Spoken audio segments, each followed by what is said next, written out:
1:09 y a la colina de las cabezas cortadas nos encaminamos. Esta noche es de aventura y de descubrimiento de un lugar siniestro, un lugar agreste, un lugar casi desconocido y que está en el corazón de la vieja Europa de alguna forma, en las costas inhóspitas de Irlanda, testimonio de algo terrible que ocurrió. La voz que escuchabais es la del psiquiatra José Miguel Gaona, bien conocido por parte de todo este equipo. Una vez más, un hombre de ciencia y de pensamiento decidió ir un paso más allá e investigar, en solitario. Escuchabais el viento, ¿verdad? Dicen que es un lugar gris y donde algunas noches los lamentos de la tragedia regresan.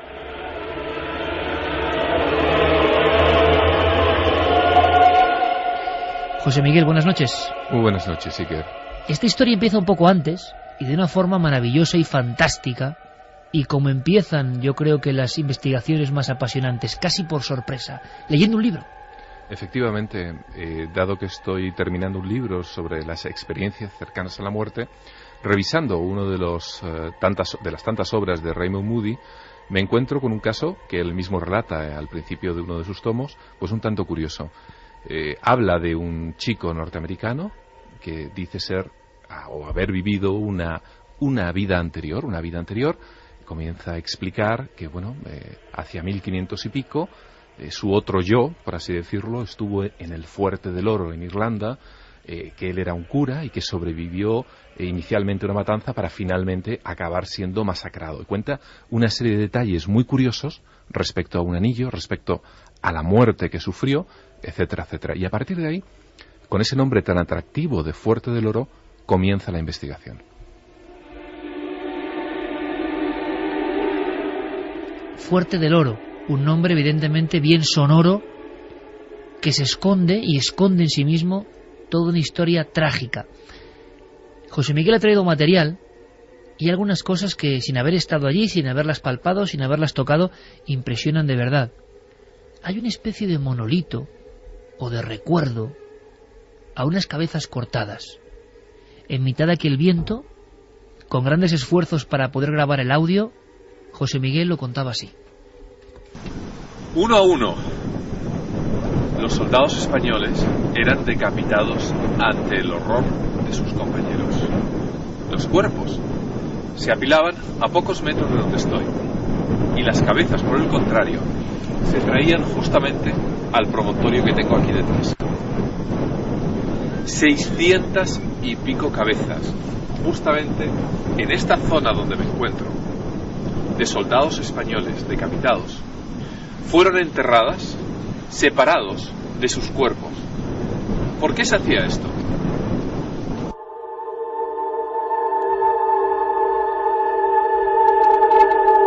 Un monolito, una estatua gris como el entorno, como el ambiente, buscando el Fuerte del Oro. Te pones a investigar, te marchas a Irlanda, encuentras cosas que no esperabas. Así es. Este lugar, el Fuerte del Oro, también llamado Dún an Oir en gaélico, se encuentra en la península de Dingle. A muchos quizá no les diga absolutamente nada sobre la península de Dingle. Para que algunos puedan también hacerse una idea, es una de las 20 zonas más bellas del mundo, según el National Geographic. Allí se rodaron películas, por ejemplo, como La hija de Ryan. Y para los españoles medievales es un sitio realmente interesante.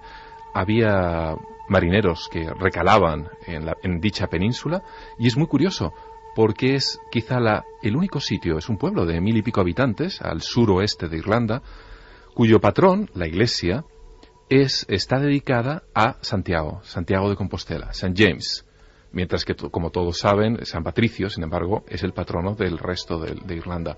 No solamente eso, sino que las personas tienen una tez más oscura, los cabellos también más oscuros, es decir, hay un factor genético importante que se quedó allí, e incluso en esa zona, dentro del propio idioma gaélico, han integrado palabras como rasaj en gaélico quiere decir resaca, me refiero a la marina, y es muy curioso también porque muchas de las calles son estrechas y con balconadas de tipo español.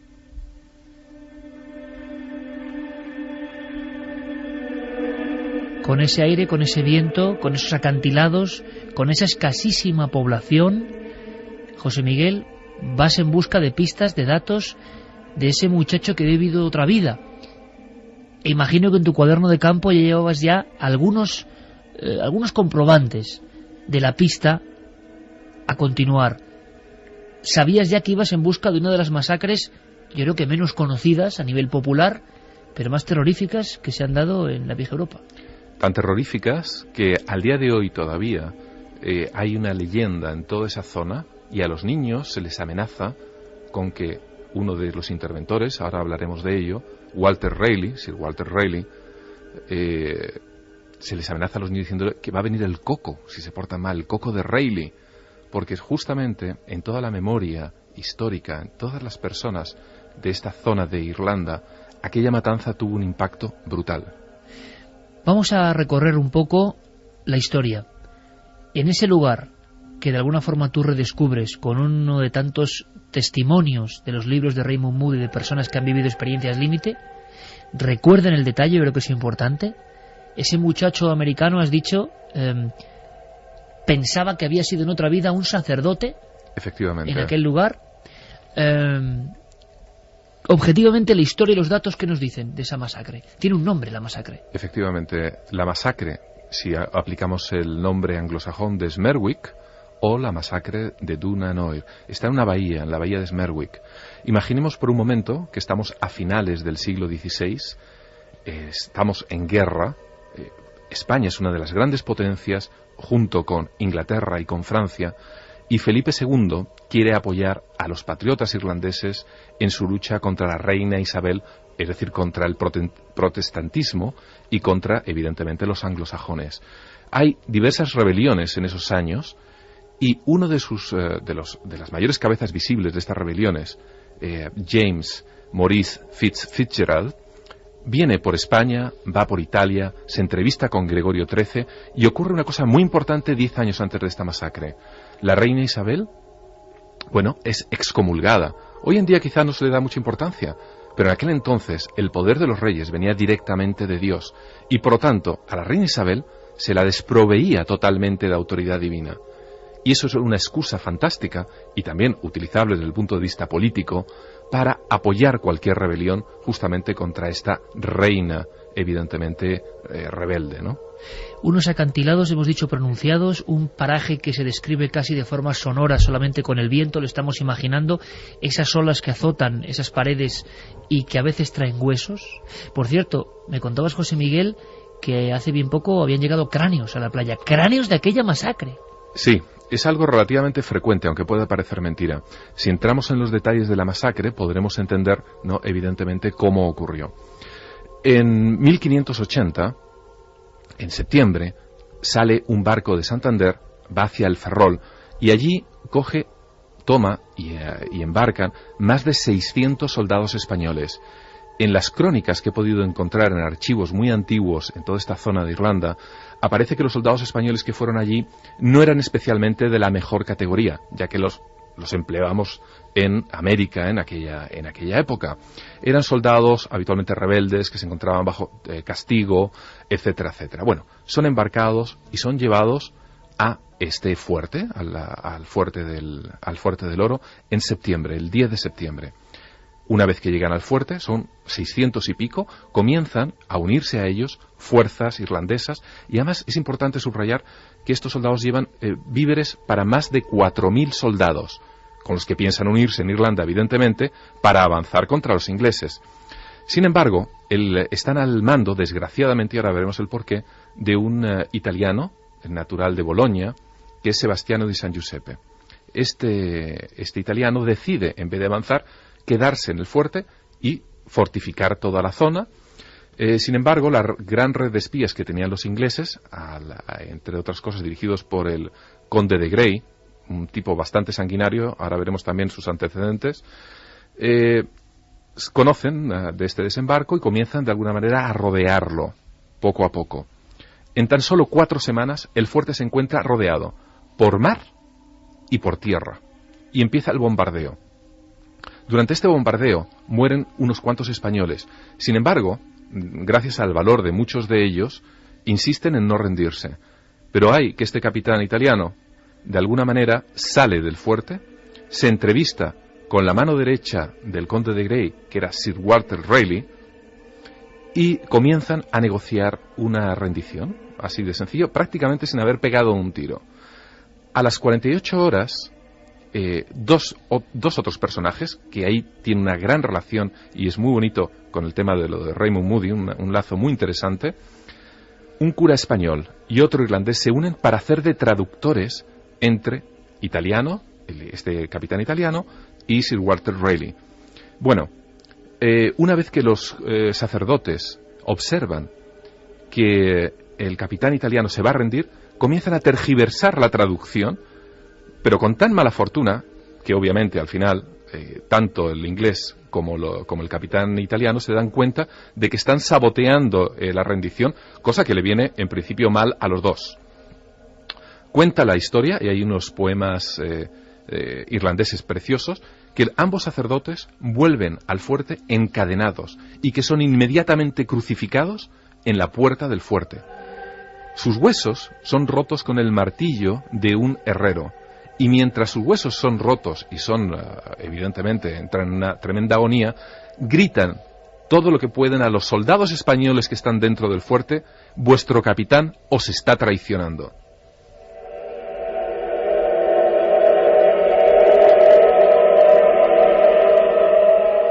Por lo tanto, tenemos ya un personaje fundamental, ese religioso, ese sacerdote del Fuerte del Oro que realmente existió y que muy poca gente, imagino que algunos historiadores, conocía, exceptuando a estudiosos concretos de la historia de Irlanda.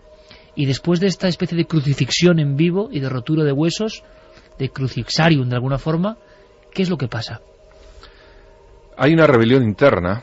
Y hay otro hecho muy bonito que he logrado averiguar en este viaje, recopilando documentación. Si buscamos en Internet prácticamente se encuentra muy poco de ello. Pero he llegado a conocer el nombre de uno de los capitanes. Está un tanto discutido si es español, italiano o quizá de un origen y nacionalizado de otro, pero es de Hércules Pisano. Este capitán se rebela contra el italiano e intenta asesinarle, justamente para no rendirse.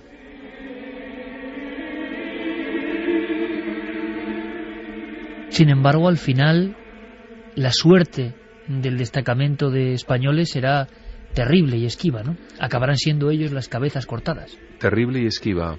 El capitán Sebastiano de San Giuseppe decide rendir el fuerte, deja entrar a parte de las tropas inglesas que habían rodeado al fuerte, a pesar de tener víveres para haber aguantado allí mucho tiempo más, y hay otro poema también que relata cómo los españoles, cabizbajos y atados, comienzan a salir del fuerte entregando sus armas. Inmediatamente después son agrupados en círculos de aproximadamente 20 personas y maniatados en lo que es una especie de pradera de unos 100 metros aproximadamente que existe a pocos metros del mar. Y allí, ante el horror de sus compañeros, empiezan a ser degollados uno a uno. Así, además de los 600 españoles, había unos 100 y pico irlandeses, mujeres y niños, que son también degollados. Sus cabezas son cortadas y apiladas en una inmensa pira que es aproximadamente de más de 10 metros de alto.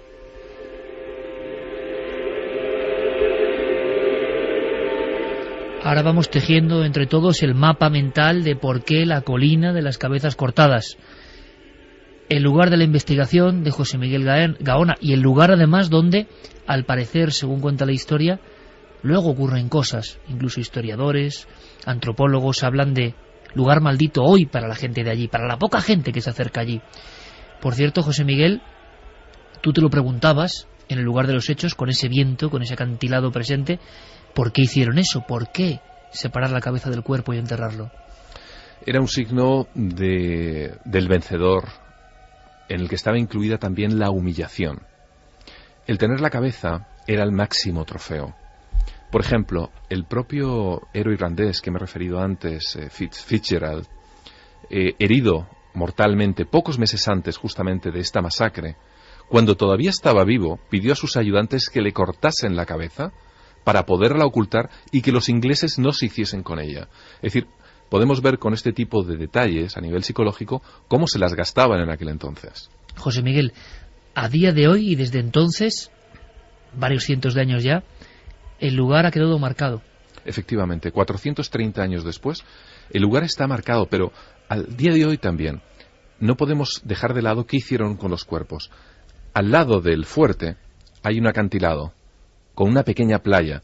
Los cuerpos fueron arrojados uno a uno ahí, de manera que a lo largo de esos 2 días que duró la masacre, en el que quizá ni en la peor de las pesadillas podemos imaginar qué pudo ocurrir entre aquellos soldados que ya llevaban semanas y meses juntos, que se conocían entre ellos y que veían cómo sus compañeros eran ejecutados a pocos metros, siguiendo una fila india, atados uno contra otro. Los cuerpos fueron arrojados a este acantilado y con la marea iban apareciendo habitualmente en otra playa, en la propia bahía de Smerwick, a 1 kilómetro, 1,5 kilómetros, donde los lugareños, piadosos y católicos, los enterraban en las dunas. Por este motivo, al día de hoy todavía, cuando se da una tormenta, como ha ocurrido incluso cuando me encontraba allí mismo, pero hace pocos meses, encontraron 2 cráneos. Es decir, no es algo extraño todavía seguir encontrando huesos. Están diseminados prácticamente por doquier. Cráneos con 430 años que vuelven como gritando su vieja historia. Algunos historiadores que has podido entrevistar, como Pat Nelligan y personas del entorno, te contaban a viva voz, José Miguel, que hoy, todavía hoy, allí pasan cosas. Aquello está latente de alguna forma. Sí. Hablaban de ciertos fenómenos, de lamentos. ¿Qué has podido recoger? Bueno, hemos encontrado, por ejemplo, en las mismas viviendas, que la más cercana se encuentra a quizá 500 metros, una zona muy solitaria. Hay muy pocas personas que viven, es muy agreste, la naturaleza es tremendamente hostil, está castigada de continuo por las tormentas del Atlántico. Las personas no quieren hablar excesivamente de aquello que sucedió. Es una zona tremendamente maldita. Se dan fenómenos en muchas personas que te cuentan de apariciones, de sonidos, de ruidos, quizá confusión o no con el ulular del viento y del mar, pero lo cierto es que cuando estás allí y vas pisando la zona donde se ejecutó a tantas personas y te encuentras literalmente sobre esas cabezas, da la impresión al menos que puede pasar absolutamente de todo.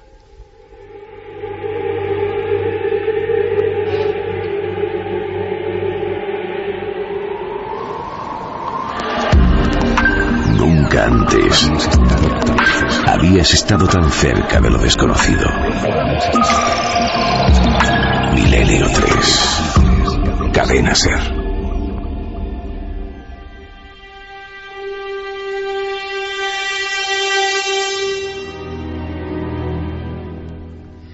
La colina de las cabezas cortadas, nuestro primer objetivo esta noche en la que intentamos trazar un nexo. Se ha hablado mucho de esta historia entre la muerte trágica de un grupo en una batalla, en una guerra, en una emboscada, en una traición, y luego fenómenos que al parecer ocurren. Y veremos que hay un patrón absolutamente similar. Carmen, buenas noches. Buenas madrugadas, Iker. Bueno, impresionante esta historia contada por José Miguel Gaona y muy sobre todo, además, exactamente. Y hablábamos antes allá afuera de cómo la globalización hace que casi todo el mundo sepa las mismas cosas o haya un acceso muy rápido a la información. Qué bueno que todavía siguen existiendo historias no tan conocidas, muy dejadas en los libros de los especialistas, y cuando uno va allí descubre un abanico impresionante que es prácticamente virgen. Pero hay otras batallas que vamos a recorrer, otros sucesos incluso en España, y creo que tenemos sorpresas increíbles, donde parece que eso quedó ahí. Y si no es en España, por lo menos con soldados españoles. También. Como en este caso. Vamos a abrir líneas de contacto, porque creo que hay mucha gente que incluso en este país nos puede dar datos, y también si alguno conoce este lugar de Smerwick, la masacre de Smerwick, donde ha estado el psiquiatra José Miguel Gaona. Líneas de contacto abiertas, Iker 27699, palabra clave milenio, espacio vuestros mensajes, www.cadenaser.com, y si nos queréis mandar un mail para explicarnos pues más palabras, vuestras opiniones, vuestras cuestiones, milenio3 con número @cadenaser.com. Esta noche no tenemos encuesta. Ha tenido una serie de problemas Guillermo León, le mandamos un beso desde aquí. No ha sido nada grave, pero no hay encuesta. Pero bueno, Por lo que la gente nos dice, esto no conocían absolutamente nada del sitio, de la batalla, del lugar, y les está resultando muy impactante. Nos gusta que eso ocurra. Estamos todos, Carlos Largo, Fermín Agustí, Noel Calero, con esa banda sonora tan inquietante, ¿verdad? Los primeros datos que enviaba José Miguel Gaona, a veces pasan esas cosas, y es parte del misterio. Yo estaba en el despacho, la coincidencia hizo que sonase esa música justo viendo estas fotografías de José Miguel Gaona, y ya quedó hilado para siempre esos sonidos, esas voces con esta historia. Santiago Camacho, buenas noches. Buenas noches, Iker. No hay que pensar que las historias de batallas y luego los misterios nos quedan muy lejos, ¿verdad? Luego vamos a contar algo increíble. Pues sí, porque como muy bien decía Carmen, las tropas españolas han combatido en campos de batalla de muchos lugares del mundo, pero no solamente en la época de Felipe II, sino también en tiempos muy recientes. Y en un lugar muy lejano aquí, cerca de Smolensk, hay una historia curiosa que contar. 1:30. Estamos en Milenio 3 en la cadena Ser. Javier Sierra, buenas noches, compañero. Muy buenas noches. Recién llegado de Santiago de Compostela. Oye, parece que Santiago te persigue de alguna forma también, ¿eh? Aparece en todas las últimas historias que estamos contando. Sí, yo persigo a Santiago también. Bueno, no es extraño tampoco que en ese lugar de Irlanda al que ha estado hace poco José Miguel Gaona haya ese culto, digamos, a Santiago. Al fin y al cabo, el lugar en cuestión es casi un Finisterrae propio de Irlanda. Era la puerta para ir a Santiago. Efectivamente, y muchos embarcaban allí para hacer el camino y desembarcar en Noia o en Finisterre y llegar hasta la tumba del apóstol. Pero bueno, en cualquier caso, esta noche yo creo que tenemos una doble tarea, no solamente hablar de un lugar, en fin, con tradición fantasmal, donde siguen ocurriendo cosas o se escuchan ecos extraños, sino también hablar de la reencarnación, porque al fin y al cabo toda esta historia arranca con ese muchacho de Estados Unidos que cree ser la reencarnación de uno de los sacerdotes que José Miguel Gaona ha descubierto que fueron allí crucificados, ¿no? Y lo más interesante, Javier, es que muy probablemente este chico americano no tuvo acceso a esta información, por lo cual no pudo comprobar que es muy especializado. Luego ¿no? Yo comprobé. Claro. Y hay un acontecimiento además muy curioso. Cuando me entrevisto con Pat Nelligan en Irlanda, me mira y se queda asombrado y me dice, es que justamente ayer he recibido todos estos documentos del Fuerte del Oro. Bueno, ¿aún crees en la casualidad, José Miguel? Bueno, 24 horas antes, un señor de 60 y tantos años, que se encuentra prácticamente retirado y que estudia muchos temas, había recibido 24 horas antes los documentos sin saber que yo iba a visitarle. Yo a veces se lo digo a Javier, y te asombra todavía, es decir, estoy seguro que algo te estaba ayudando en esa investigación, claro, absolutamente desconocida, y que algo se confabula no sé dónde para que el investigador, sobre todo el investigador que va por algo que es desconocido. De hecho estaba un poco mosca Pat Nelligan, se ha enterado de algo, que yo he recibido estos documentos o algo. Dije, no, si yo acabo de llegar de España. Hay más sincronicidades, fíjate, que son muy curiosas, sincronicidades ya de carácter más histórico, ¿no? Esta historia que cuenta Raymond Moody de este muchacho en Estados Unidos que, en fin, se siente la reencarnación de un personaje irlandés, resuena mucho a la gran historia de reencarnación conocida en los Estados Unidos, muy popular allá, menos conocida en España, que es la historia de Bridey Murphy. La historia de Bridey Murphy, que también la conoce por supuesto Raymond Moody, es la historia de una ama de casa que falleció hace unos años, Virginia Tighe, que en un momento determinado es sometida a regresión hipnótica, y bajo ese estado de regresión hipnótica comienza a recordar detalles muy precisos de una vida anterior en la que se llamaba Bridey Murphy. Bridey Murphy fue una muchacha que nace a finales del siglo XVIII y su vida transcurre a lo largo del siglo XIX, que vive muy cerca de este lugar que hoy, esta noche, nos ocupa, que es Cork, que digamos como gran ciudad, está a unos 140 kilómetros más o menos, o 150 del lugar. Y aquello, dio lugar a un bestseller que se llamaba En busca de Bridey Murphy, In Search of Bridey Murphy, de un psiquiatra también que se ocupó del tema, Morey Bernstein. Y fíjate qué curioso, fue tan polémico ese bestseller en los Estados Unidos a mediados del siglo pasado, que la prensa norteamericana envió legiones de periodistas a confirmar cada uno de los detalles de ese tema. Al final la desestimaron porque la mayoría de los datos vitales no coincidían, no encontraron la partida de nacimiento de la tal Bridey Murphy, ni detalles del marido, que daba pelos y señales, vamos, de su marido, de su nombre, de su profesión, de la casa donde vivían. No pudieron confirmar nada de aquello, pero aún hoy planea la duda, porque fueron tantos los detalles de la vida cotidiana de la Irlanda del siglo XIX, no accesibles a esa mujer en una época en la que no existía Google y lo único que leía aquella buena señora eran las selecciones del Reader's Digest, que sigue quedando ese pozo de duda. 1:34. José Miguel, ¿puedes describir ese monolito? Porque además tiene la grisura y las caras apenas esbozadas tienen tal impresión de desconcierto, de estar casi vagando entre el más allá y el más acá. Es como los misterios del arte, ¿no? Parece un trazo simplemente, pero expresa muchas cosas. Y en ese lugar tan alejado, tan agreste y bello, pero a la vez como tan triste y desolado, impresiona. Cuéntales a las personas que nos escuchan cómo es ese recuerdo de las cabezas cortadas. Imaginemos que llegamos a través de una carretera, de un cruce de carreteras estrechísimo, cerca de unos acantilados en el cual apenas hay visión. Todo está verde por doquier, hay unos cuantos corderos, la lluvia te está acechando, no hay nadie a quien preguntar dónde está el monolito, te vas guiando entre un GPS, entre el mapa que tienes por ahí, todo está indicado en gaélico, con lo cual no coincide con el mapa, que obviamente lo tienes en inglés, y finalmente llegas a una gran explanada donde, justamente, igual que la música que estamos escuchando, ves un gran monolito negro, de granito negro, de más de 3 metros de altura, en medio de la nada, de lo verde. En el monolito están grabadas en sobrerrelieve 12 cabezas, encabezadas, nunca mejor dicho, por una en la parte superior que nos mira de frente.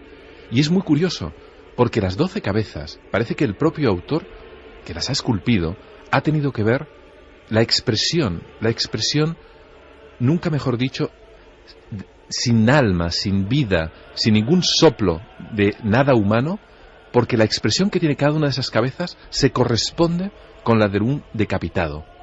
Y esas 12 cabezas emergen como si fuese una llama hacia el cielo, con esa forma del monolito, tiene una forma de llama, con una parte más estrecha en la parte superior, y debajo están enterradas las cabezas.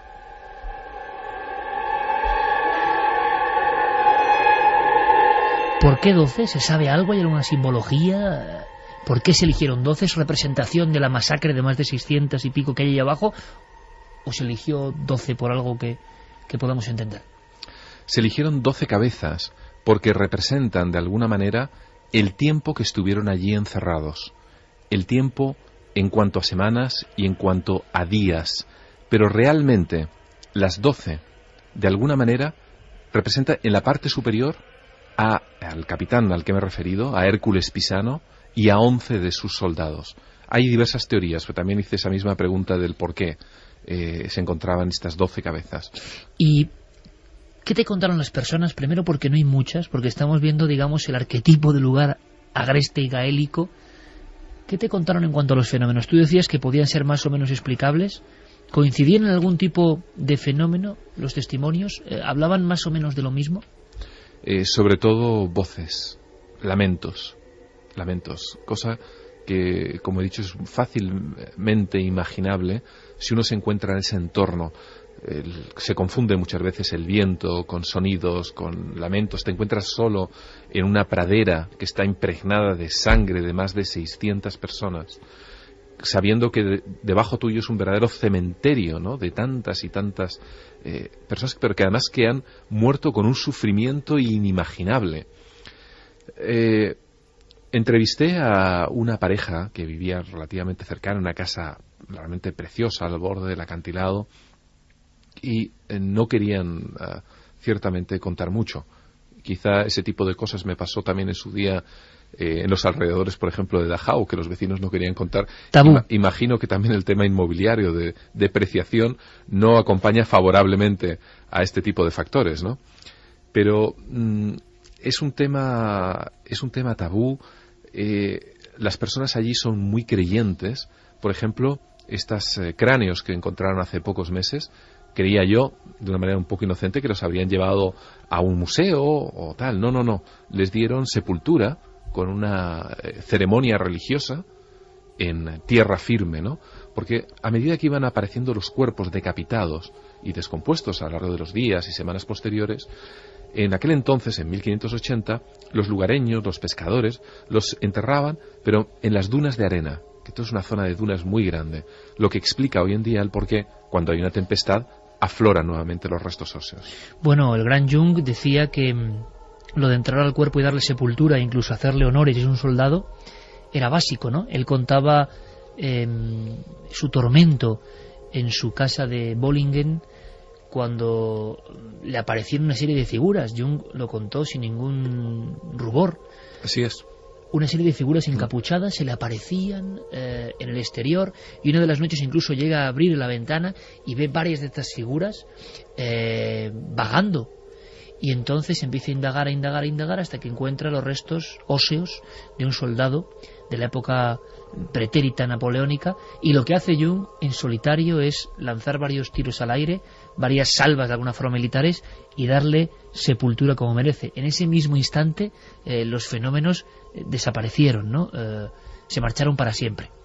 ¿Crees, José Miguel, como psiquiatra, que puede quedar algo en los lugares donde ha habido una tragedia condensada de tal magnitud? Será sugestión o no, pero las noches que pasé allí no pude apenas pegar ojo y me encontraba preso de una gran inquietud. Evidentemente, al ir ahondando en lo que era la tragedia y adquirir nuevos detalles, conocer nombres de personas, empezar a ponerle caras, ¿no?, a los involucrados en toda esta tremenda masacre, la tragedia se hace mucho más cercana. Justamente hoy he recibido un correo de este profesor de historia de Pat Nelligan, con el que le propuse hace pocos días hacer una ceremonia en los próximos meses, llevando tierra española y esparciéndola por ahí, ¿no? Porque me parece extremadamente cruel un par de cosas. Por un lado, que estas personas que han sido compatriotas, y quizá algunos de los oyentes hayan sido incluso sus ancestros, puedan ser olvidados de una manera tan ignominiosa. Y en segundo lugar, murieron muy lejos de España, en un sitio tan tremendamente hostil para ellos en cuanto a clima, en cuanto a cultura también, ¿no? Que el trauma tuvo que haber sido aún mayor todavía.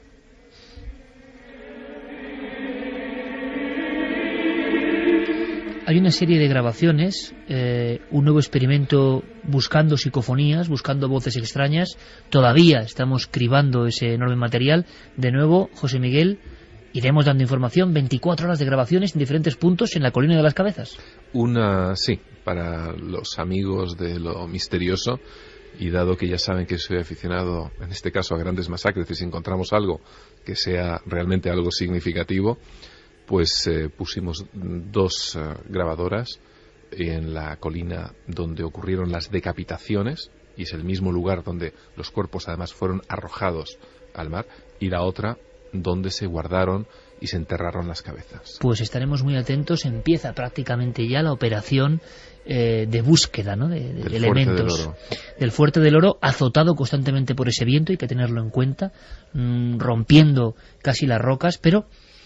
Y además, aprovechando que tenemos a José Miguel aquí, que está estudiando estos fenómenos, no hay que olvidar, Javier, Santi, Carmen, que toda esta mecha la inicia un testimonio de esos que a veces son tan despreciados, entre comillas, de alguien que dice que ha sido el sacerdote, y luego el sacerdote, y sí que existe, y además tiene un papel primordial, crucificado, repetimos, y el muchacho que testimoniaba a Raymond Moody daba algún dato más interesante para poder correlacionarlo con lo que sabemos de la historia de este cura. Bueno, el dato que daba es que este sacerdote, en el cual él se veía reencarnado de alguna manera, había jugado un papel importante en la masacre de Smerwick, cosa que confirmé, porque podría haber sido uno más sencillamente de los 600 y pico españoles, u 800 contando a los irlandeses que se habían refugiado. Pero el chico americano, que no había ahondado prácticamente en esta historia, tenía toda la razón, y no existe información disponible al respecto en Internet. Es decir, este detalle no es fácilmente.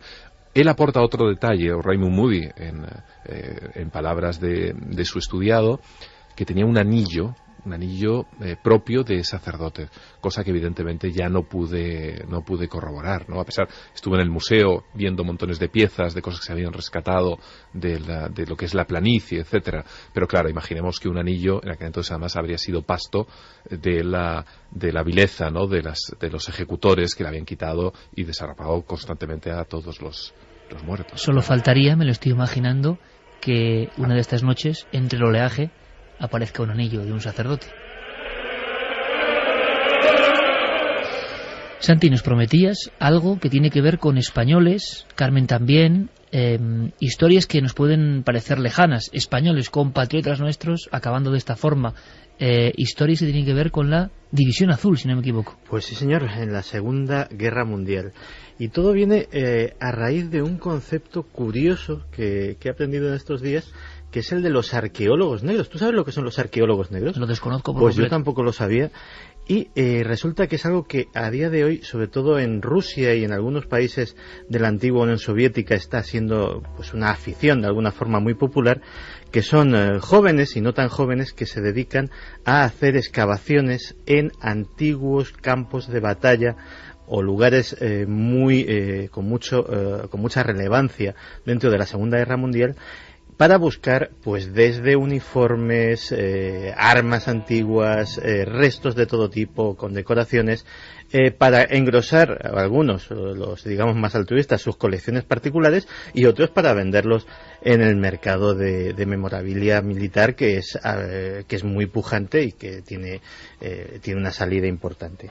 Pues hay un lugar que se llama el Pantano de Bor, que está a 30 kilómetros al este de Novgorod, que en principio era un lugar muy frecuentado por estos arqueólogos negros rusos, porque allí había habido en 1942 una batalla tremenda que involucró al segundo batallón soviético, que era una de las unidades más aguerridas de las tropas de Stalin, a la Wehrmacht y a la División Azul, con un gran número de caídos.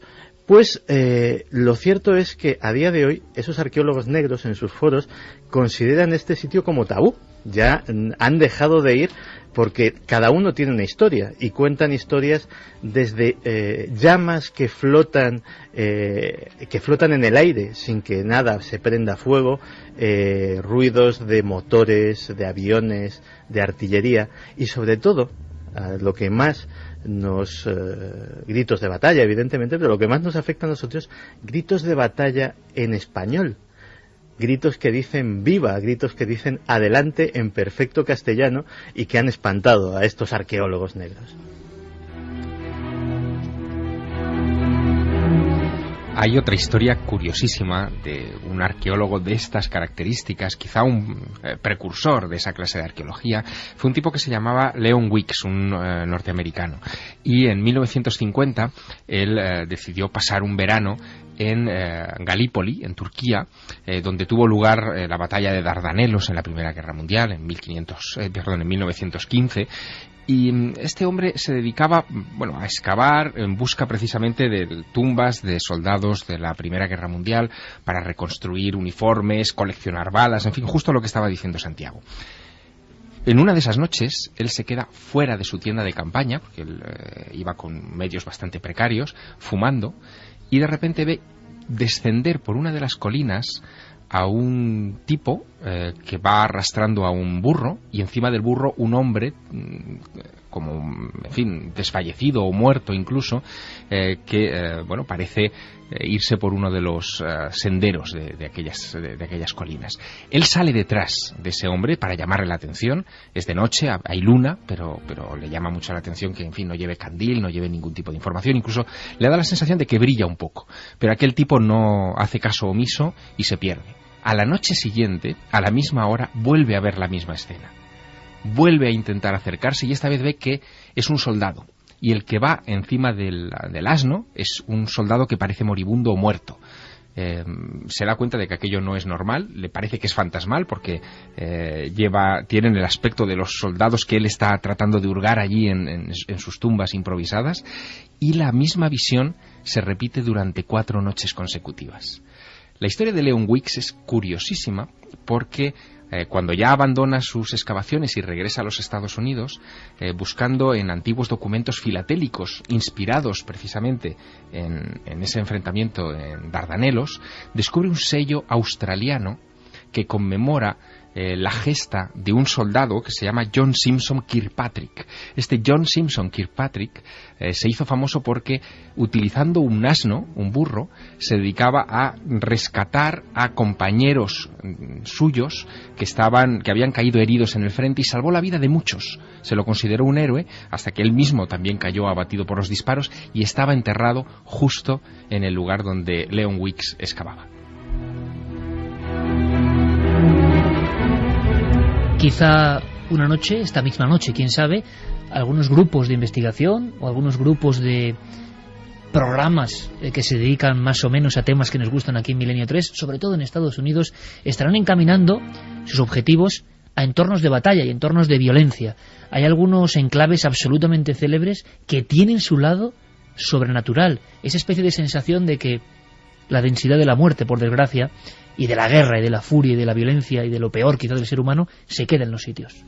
Uno de ellos es el campo de batalla de Gettysburg, en Pensilvania. Además, los oyentes que quieran buscarlo, hay innumerables filmaciones, fotografías extrañas donde aparecen soldados en algunas de ellas, figuras que parecen atravesar los bosques donde se libró esa batalla en el año 1863, del 1 al 3 de julio de 1863, una guerra civil en la que mueren 7.000 personas, hay más de 30.000 heridos, y por toda la zona montan una especie de hospitales de campaña. Incluso en algunas de las casas cercanas, donde hoy siguen ocurriendo fenómenos paranormales, pues fueron resguardados algunos de esos soldados a los que tuvieron que hacer amputaciones terribles sin anestesia, Iker. Todo quedó, además hay un arroyo cercano, todo quedó lleno de sangre. Ese arroyo, dicen que literalmente se tiñó de rojo por la sangre de los soldados allí caídos. Y hay testimonios de personas que aseguran ver a esos soldados como si fueran de nuevo al frente, como si estuvieran yendo de nuevo a la batalla. Pero no solo eso. Hay un historiador, Mark Nesbitt, que se quedó prendado por las historias que contaban sobre todo los vecinos y los visitantes de este lugar de Gettysburg, en Pensilvania. Él ha ido recogiendo innumerables historias de personas que aseguran haberse encontrado con esas figuras fantasmales. Uno de ellos era Ray Hawk. Ray Hawk estaba con un amigo visitando la zona cuando ven una especie de figura vestido de soldado con su arma reglamentaria que se acerca a ellos. Pero no solamente se acerca a ellos, sino que les da una bala. Una bala que posteriormente ellos empiezan a examinar. Cuando van a decirle a ese hombre que estaba delante de ellos que por qué les daba eso, que qué era, ven que se esfuma en el aire. Llevan la bala a la universidad y un especialista les dice que esa bala es de 1863. La data perfectamente porque son el tipo de munición que se utilizó en esa guerra civil.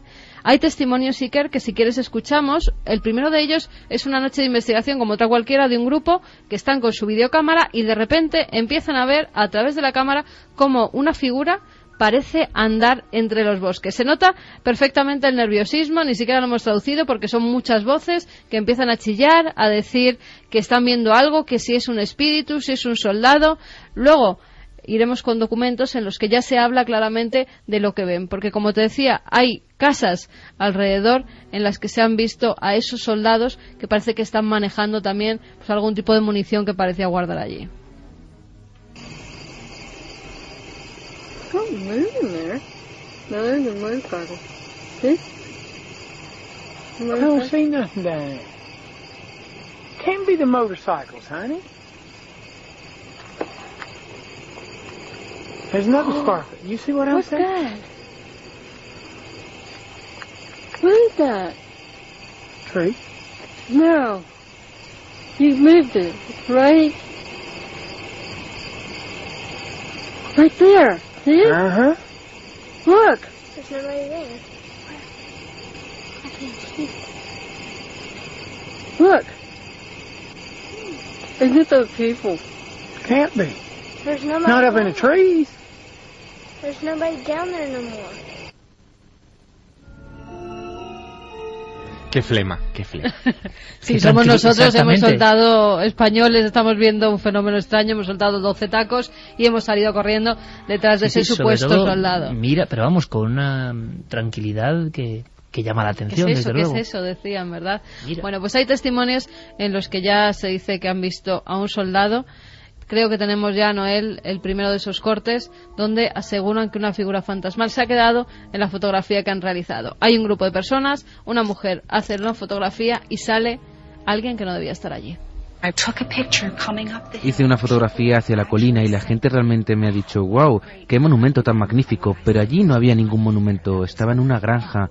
¿Dónde estaba ese sitio? ¿Cómo pudo llegar hasta allí?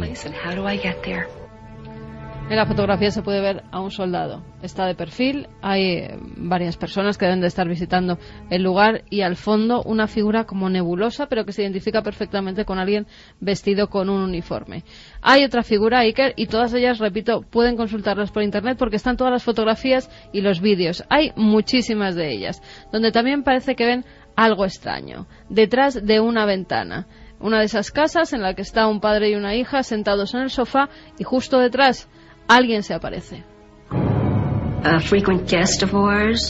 Una huésped divorciada que viene a menudo estaba haciendo fotografías e hizo una pareja sentada sobre un sillón.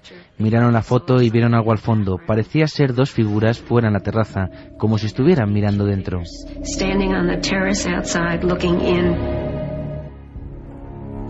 Con una gorra, con un uniforme, se ve perfectamente. Te puedo asegurar, Iker, que las has estado revisando, que incluso se las he mandado a Guillermo para que en posteriores programas, incluso en Cuarto Milenio, podamos analizarlo, porque realmente parece algo extraño, no parece que se trate de un reflejo de algo de la habitación. Algo debe ocurrir en este lugar donde murieron 7.000 personas, donde hubo 30.000 heridos y parece que esa impregnación de lo mal que pasó pues esos días, esa gente, de la gente que murió, pues se ha quedado todavía allí. Uno de los lugares más visitados por la gente que está intentando conseguir algún fenómeno paranormal o captar algún fenómeno paranormal en sus cámaras. Pero aquí con cierta suerte, por lo que parece, ¿no? Que es lo extraordinario. Claro, lo curioso es que esto no se produce en todos los lugares de batalla, ni mucho menos, sino que son unos pocos y... Por desgracia el mundo estaría lleno, entonces. Claro, y no sabemos qué física actúa ahí, si es que actúa alguna clase de física, ¿no? Es muy curioso que la mayoría de estos campos de batalla fantasmales, en los que, bueno, los soldados difuntos parece que, en fin, que se siguen manifestando, que la mayoría de ellos estén en países anglosajones. A mí es algo que siempre me ha llamado mucho la atención. El primero de esos casos, del que hay una constancia, digamos, documental, porque probablemente esto se remonte, la tradición, me refiero, a tiempos prehistóricos incluso, el primero de estos casos con constancia documental data de 1643, cuando se publica en el Reino Unido un folleto que se llama Un gran prodigio en el cielo, que hace referencia a algo ocurrido unos meses antes, en concreto el 23 de octubre de 1642, cuando las tropas de Carlos I de Inglaterra se enfrentan contra Robert de Veró, el tercer conde de Essex, en Edgehill, al norte de Oxford, más o menos, para que nos situemos. La batalla acaba en tablas, los dos ejércitos acaban separándose, pero unos meses más tarde, y de ahí sale ese folleto, un grupo de viajantes de comercio pasan por ese lugar y se dan cuenta, de madrugada, más o menos a las horas de este programa, y se dan cuenta de que el cielo está como iluminado, como fosforescente, y ven soldados que se enfrentan entre sí. El rey Carlos I recibe información de esa visión y manda a gente que estuvo en esa batalla a desmentir aquello porque le parecía una falacia. Y los hombres del rey que acudieron con esos visitantes de comercio bajo pena de llevarlos a la cárcel por haber levantado falso testimonio, no solamente ven el fenómeno, sino que incluso reconocen a algunos compañeros muertos.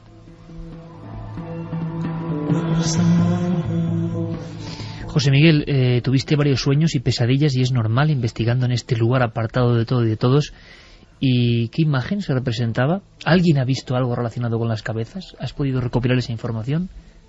De manera directa con las cabezas no, con presencias y eso sí.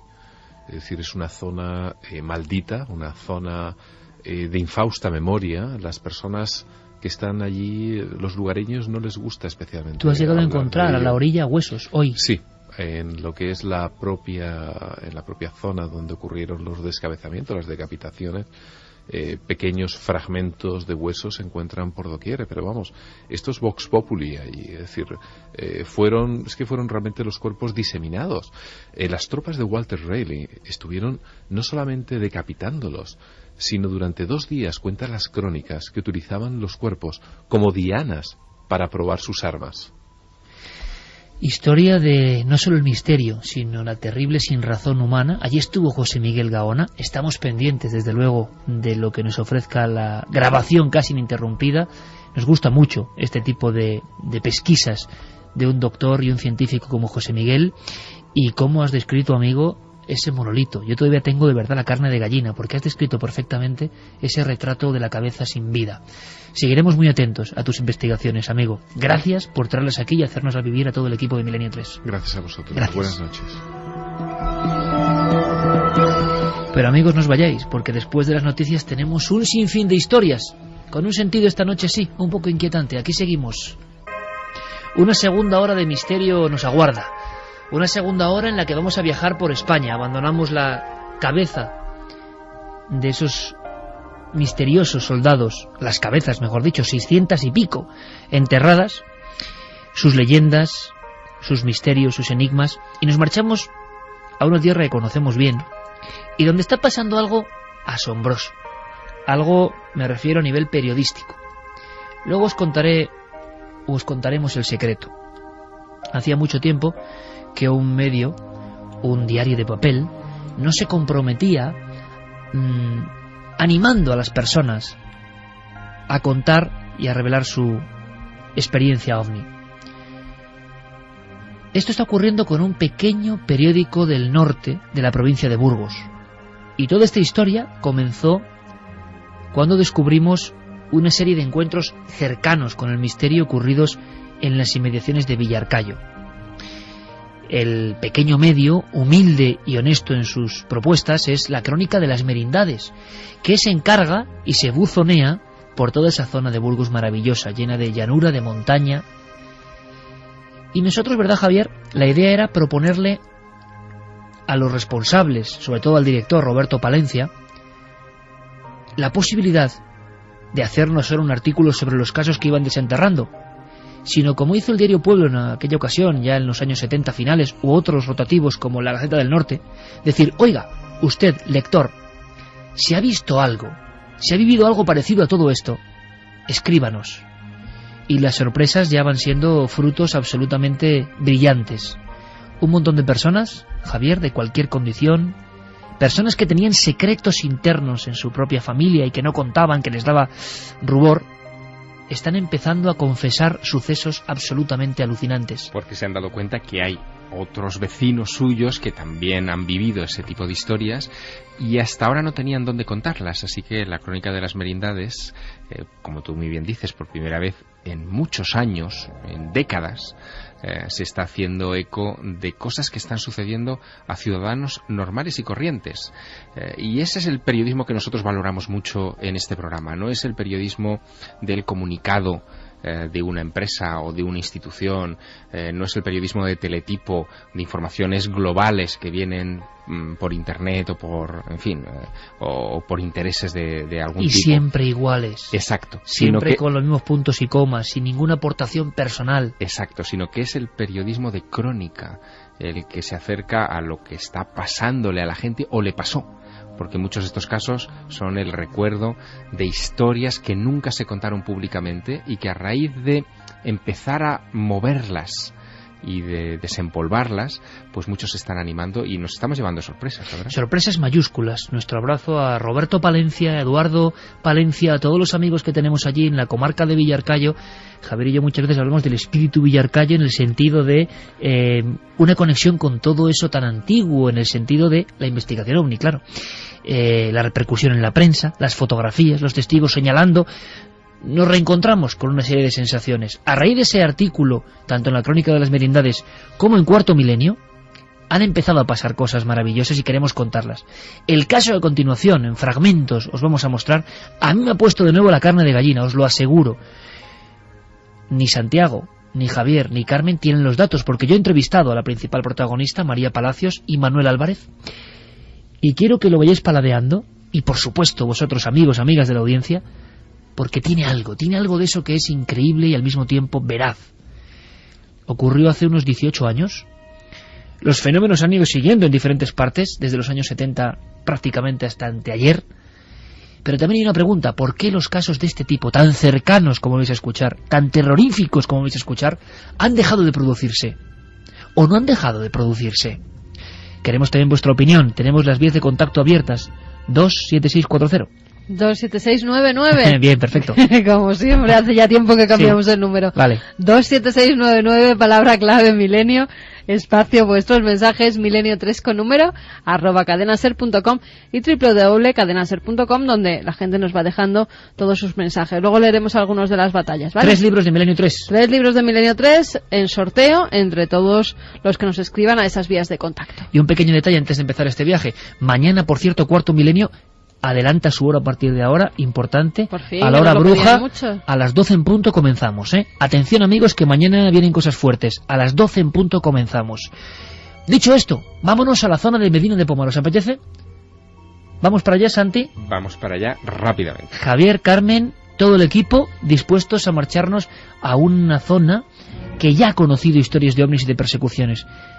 Todo comenzó una noche anterior a la noche de luna llena, y una primera observación. María Palacios es una ama de casa normal y corriente, absolutamente afable, y que con varios vecinos observa algo en el cielo, pero algo que va mostrando su forma, algo que no es solo una luz, algo que provoca esa eterna imagen de vecinos en las calles señalando al cielo. Y habíamos ido nosotros allá pasar unos días, teníamos ropa tendida atrás. Fui a cogerlo por la noche y veo que viene una luz grandísima. Digo, ¿y eso qué es? Me quedé así mirando y digo, madre mía, pues eso es exagerado. Pasó de la cuesta, pasó por entre la casa nuestra y la iglesia, y no se podía mirar enfrente, así mirarle fijo, porque te quedabas sin vista. Y entonces entré yo corriendo a casa y llamé a mi yerno y le digo, pues sal corriendo, Manolo, sal corriendo, que mira lo que he visto.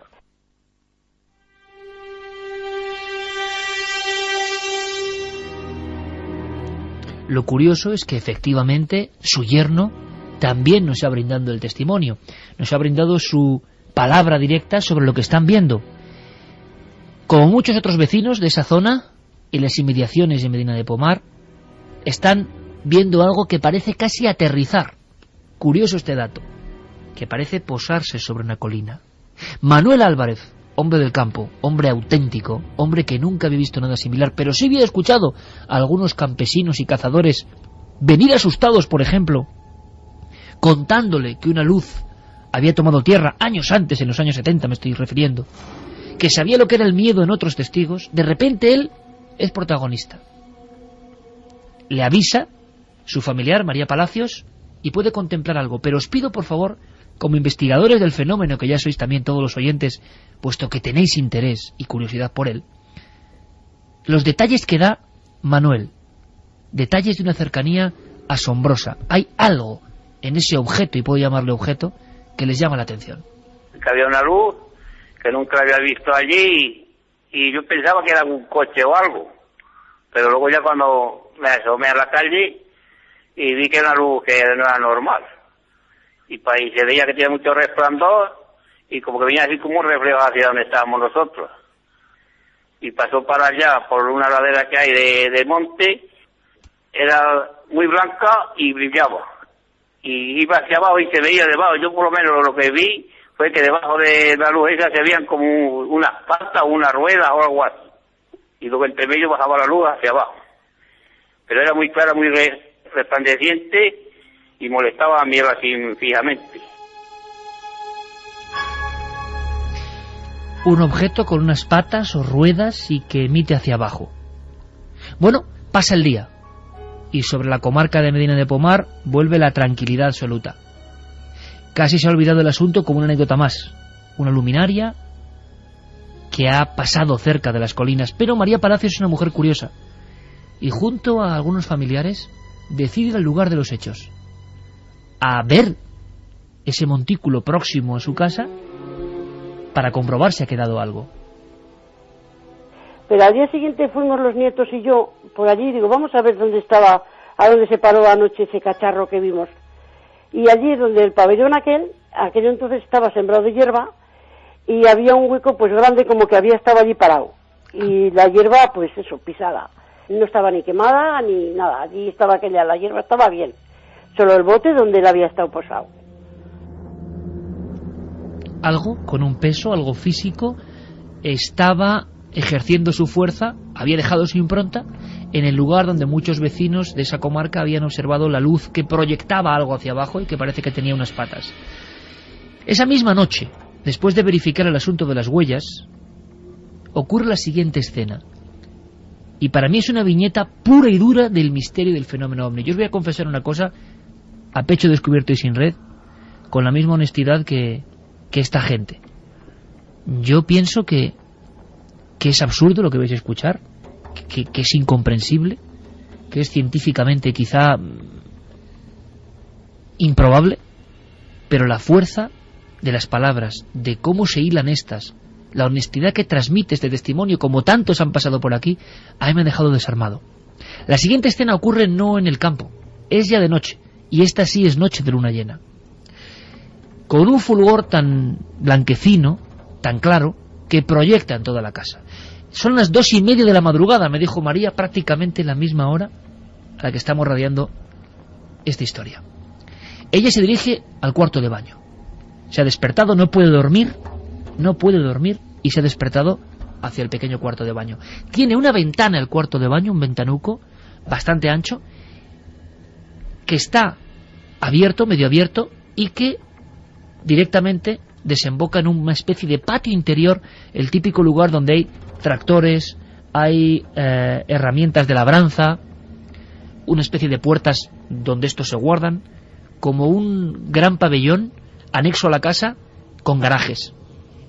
Y entonces, con la luz de la luna, sin encender ninguna luz, y daba gracias a ello porque si no quizá la habrían descubierto, María observa algo. Detecta que dentro de su domicilio, dentro de ese entorno, hay alguien. Dos figuras muy altas, están al otro lado de la ventana. Y antes de irme a acostar, pues fui al cuarto de baño. Y yo que me asomo a la ventana, digo, Virgen del Carmen Santísima, qué miedo. Digo, ¿y aquello qué es? Y entraban dos señores, señores o señoras, no sé qué eran, dos tíos muy grandes, pero grandísimos. Unos brazos largos, la cabeza rara. Había una luna que se veía, si no, no los hubiera visto entrar. Y entraron para el pabellón donde teníamos el tractor, donde tenían el tractor. Y allí tenía 3 perros grandes, mastines, al lado, que tienen allí la caseta al lado del pabellón, y no ladraron ni una miga, o sea, no ladraron nada, absolutamente nada, ni se movieron, se ve que del sitio.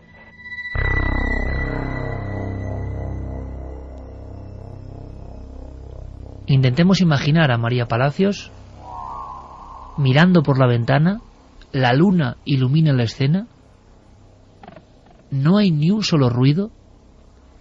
A María le llama la atención que a pesar de que esos individuos parecen caminar y pasar muy lentamente frente a su campo de visión, no doblan las piernas exactamente, parecen deslizarse. Y no hay ni un solo ruido ni de las pisadas.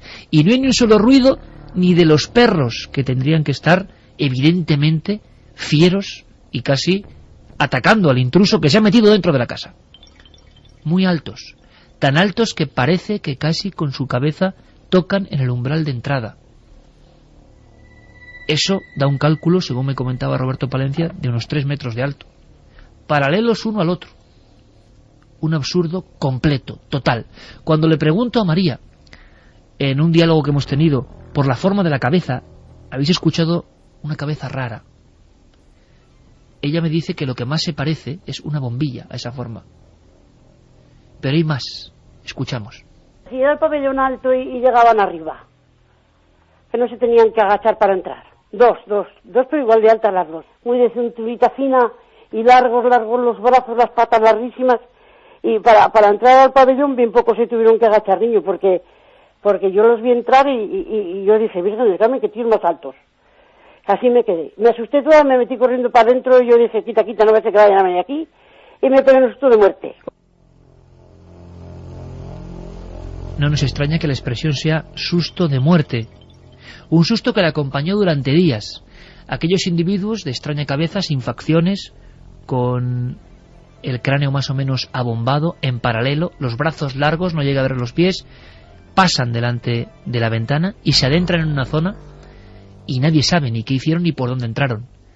Por cierto que al día siguiente no había cerradura forzada, las puertas seguían cerradas y hubo una situación incluso de pánico. De nuevo, Manuel Álvarez tuvo que ayudar a verificar toda esa zona. Pero María da algunos detalles más de ese terror absoluto. Subió corriendo, se embozó en las sábanas y en las mantas y aún no había conciliado el sueño. No era una visión hipnagógica, eran dos, y le llamó tanto la atención eso como el silencio de los perros. Y me marché rápidamente, que yo me estuve asomada a la ventana pero sin abrirla, a oscuras, para mejor verles, porque es que había una luna en la calle que se veía estupendamente. Es que tampoco los vi de dónde vinieron, pues si me hubiera asomado un poco antes los habría visto de dónde venían, pero solo ya los vi a la puerta del pabellón, a la puerta de donde tenían el tractor.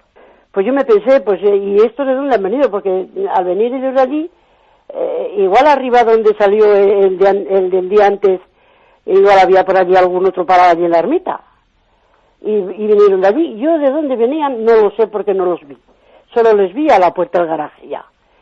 Y yo dije, Virgen del Carmen, que dos tíos más grandes, ¿de dónde habrán venido esos?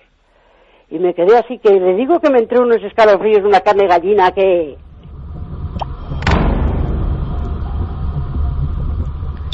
Me confesaba María Palacios con la misma normalidad que estáis escuchando, que pasó días y días de un terror absoluto, de no salir a tender la ropa a esa misma zona. No quedó ni una huella. Era un suelo de cemento, no quedaban marcas, nadie había robado nada, no se habían llevado nada, pero hay un detalle interesante. El miedo de María es tal que Manuel Álvarez acude por la mañana, ve a su familiar presa del pánico, contándole la increíble historia de esas dos figuras que al día siguiente del objeto han entrado, caminando en paralelo, y entonces Manuel se da cuenta de algo asombroso. Y es que, si bien no se había escuchado un solo ladrido de los perros esa noche de autos, él vive en otra casa cercana, al entrar, el estado de nerviosismo y agresividad de los perros era absoluta. Prácticamente le atacaron a él, acostumbrados a su presencia, pero los perros estaban completamente desbordados, nerviosos, con el pelo erizado. A grandes rasgos, Manuel nos lo contaba así. Pues sí, nosotros cuando hicisteis vosotros el primer reportaje sobre el ovni de Pablo Casado y de Bruno Lurachi, pues pusimos en el periódico que a ver si quería alguien colaborar con nosotros, y han ido saliendo más casos, salen más casos, los vamos investigando, y bueno, tenemos ya 4 o 5 casos muy interesantes, tan interesantes como este, y que poco a poco pues les vamos a ir investigando y sacando en el periódico. Pues la verdad es que no pensábamos que íbamos a tener tantos casos nuevos, porque los casos que estamos localizando pues son casos que no estaban antes documentados. Sí que sabíamos de aquí de casos pues que habían salido antes en los periódicos y en revistas, pero estos casos nuevos que nos están saliendo son pues ya te digo, casos que no estaban documentados, tirando de amigos, de vecinos, de gente que nos llama, pues están saliendo 4 o 5 casos muy muy interesantes que les iremos publicando poco a poco. 2:25. Escuchábamos a Roberto Palencia, importante destacarlo, el hombre que a través de la Crónica de las Merindades está haciendo que surjan estos casos, y nos está contando cómo los vecinos, las personas, las historias van desenterrándose. Como decía antes Javier Sierra, periodismo de verdad al cabo de la calle, y este como uno de los más extraños, y no es el único. Hay otras visiones de este tipo de figuras. Ahora os lanzo la pregunta a vosotros, amigos, ¿habéis tenido alguna experiencia similar? ¿Por qué ya casi no hay casos de este tipo? Desde luego me gustaría tener una respuesta, pero os prometí lo de Manuel Álvarez. Última escena de esta historia. Va a comprobar qué ha pasado, y esta es la reacción. Sí, estaba nervioso, que allí no había que se arrimar ya a la puerta. De normal estaba nervioso, pero cuando me iba yo, que era que me conocían bien, se callaba, pero ya me estaban todo el día, estuvieron después todo el día muy nervioso. Se refería, por supuesto, a los canes, todo el día muy nerviosos, no se podía uno acercar a la puerta. Esta es tan solo una de las historias que se está recuperando con visión de humanoides. A mí, eso de la observación de dos seres dentro del perímetro de una casa y bajo la luz de la luna, me parece tan increíble y tan real al mismo tiempo. No sé vuestra opinión, ni la opinión del público, que iremos recabando. Santi, Javier, Carmen. A mí me llama la atención la descripción que hace esta testigo, porque habla de dos humanoides sin ovni. Es decir, no hay objeto, lo que ella ve son dos intrusos que se cuelan en el patio de atrás de su vivienda y que la aterrorizan. Y esto me llama la atención especialmente porque sí que ella misma nos ha contado antes que ha habido observaciones, que ha visto incluso una zona como que ha sido aplastada por un objeto, es decir, que había actividad extraña alrededor.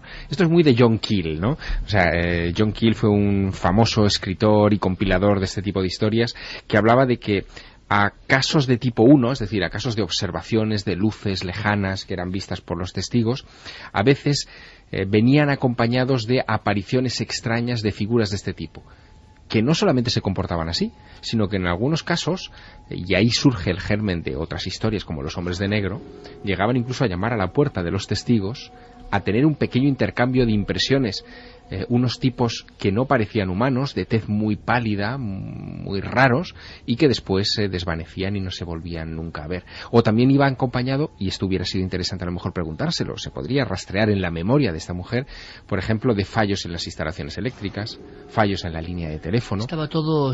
no llegó a pulsar la luz. Claro, pues muchas de estas anomalías van encadenadas. Habría que rastrear eso porque me parece que es un factor interesante. No llega a dar la luz dice ella, por la luz que se mete de la luna, pero ¿sería realmente de la luna o sería de algún objeto que podía ser? Otras veces ha pasado, en otros casos... Qué interesante eso, ¿eh? Que un objeto que estaba cercano a las viviendas emitía una fuerte luz. En este caso, ella lo relaciona con la luna, pero podía ser algún objeto que estuviera aterrizado o que estuviera por las inmediaciones. Pues me parece sumamente interesante, porque ella, en la entrevista que he mantenido y de la cual hemos extraído algunos fragmentos para la comprensión de todo esto, incidía mucho en había tanta luz de luna. Uno quizá no le llama tanto la atención porque, en fin, cada mes uno va a tener esa luz, más o menos, ¿no? Pero ella insistía que vio perfectamente a los seres perfilados en esa luz. A lo mejor, como en tantos casos, no era la luna. El aterrizaje supuesto del objeto había ocurrido pues apenas unos centenares de metros, y la buena mujer decía, igual se ha quedado alguien por ahí, pero en ningún momento habla de extraterrestres, en ningún momento habla de aparecidos. Habla de dos tíos, como dice ella, altísimos, o mujeres o hombres, no sabe, y varias veces me dijo la palabra horribles. Sin verles la cara, la expresión que a ella le llega es de horrible. ¿Pudisteis determinar la fecha más o menos, o el año? Estamos hablando de 1992-93. Habla también de una cintura estrecha, podía ser un cinturón que llevara sido... porque no dice nada de las piernas, dice simplemente los brazos muy largos, y las piernas también. Las piernas muy largas, pero también, no ve pies y como deslizándose. Como y sobre todo, claro, que una mujer de las inmediaciones de un pueblo de una aldea de Pomar te cuente esto y te describa la cabeza como una forma de bombilla, es un... Si cogemos... Podría ser un casco también. Claro, si cogemos perfectamente croquis de... Yo estoy viendo ahora mismo, y quizá amigos de la ufología lo estén viendo, el humanoide que dibujan, el ser que dibujan los 5 chicos de la playa de Conil, cuando ven que aparece una figura negra, con la cabeza bombada como una bombilla, los brazos largos y que está como emergiendo casi del mar. Casos célebres que hemos recogido aquí, en Vegas de Coria, en tantos sitios, caminando en paralelo.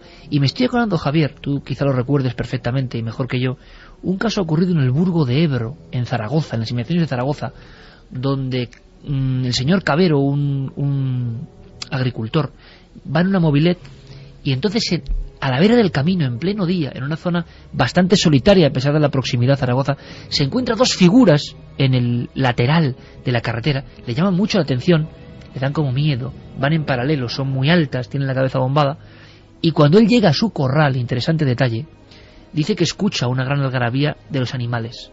Y la escena que Cabero contó a JJ Benítez en su día es que él, es otra de las escenas, ¿no? Se agacha y mira por la cerradura o la rendija de la puerta, y entonces ve a los 2 mismos tipos que tenían que estar muy atrás en el camino, pero dentro, si es que eran los mismos, de los corrales, y como observando a las bestias. Interesante la aproximación de estos vamos a llamarlos provisionalmente humanoides, ¿no? A núcleos urbanizados, porque la mayoría de los casos, por ejemplo, en la famosa oleada o año de los humanoides de 1973, los avistamientos, en fin, las descripciones que hacen los testigos de multitud de este tipo de apariciones, sobre todo en Francia, pero también en otros países europeos, los describen en descampados o en lugares alejados de núcleos poblados. Sin embargo, hay una serie de casos, también de los 70, muy raros, en los que humanoides, generalmente en pareja, entran incluso en poblaciones. Yo estoy recordando ahora un caso en Salillas, Huesca, donde dos de estas figuras, enfundadas en una especie de monos plateados muy ajustados, entran dentro del pueblo, a la plaza del pueblo, tocan incluso una roca de la que dicen luego los vecinos que emanará agua durante un tiempo, y vuelven a desaparecer tan misteriosamente como han irrumpido en el propio núcleo de la población. Esto es extraño.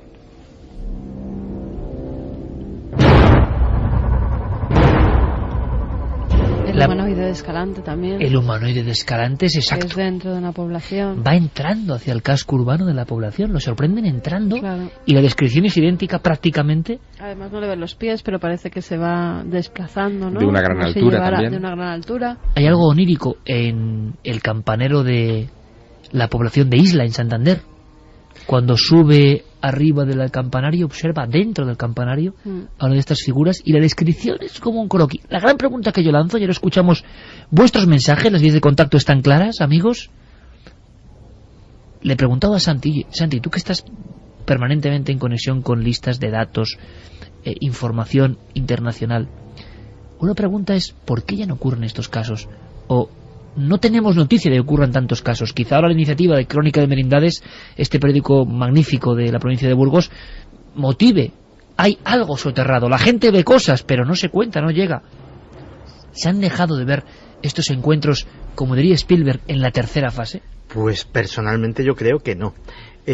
Hay una página web que es UFO-Info, que es un repositorio enorme. Ellos solamente se dedican a compilar, no investigan, sino que cogen de revistas, de boletines, de grupos de investigación, de periódicos, etcétera, etcétera, y compilan todo la casuística que encuentran a nivel mundial. Cada año hacen un informe. El de 2009 lo tenemos, el de 2010 todavía no está disponible porque está en proceso de elaboración, de tabulación de todos esos datos del año pasado. Y cuando me hiciste esa pregunta me fui rápidamente, y lo que descubrí es que de casos implicados con humanoides salían a nivel mundial 127. Te he escogido 3 muy resumidos a modo de... Yo arqueo las cejas como casi ni creyéndolo. A modo de botón de muestra. 9 de enero, extraído de la prensa local de Arizona. La oficina de los Rangers de Arizona de la Reserva de los Navajos reciben una denuncia de una pareja y de su hija adolescente que dicen que un objeto que no era ni un helicóptero ni un avión había aterrizado frente a su casa. Se habían bajado unos ocupantes y, con lo que parecían linternas o proyectores, habían estado buscando por todos los alrededores, incluida la fachada de la casa, y que a los 10 minutos aquellos seres, a los que no pueden describir porque solamente veían las luces que portaban, se subieron a su vehículo y el vehículo despegó.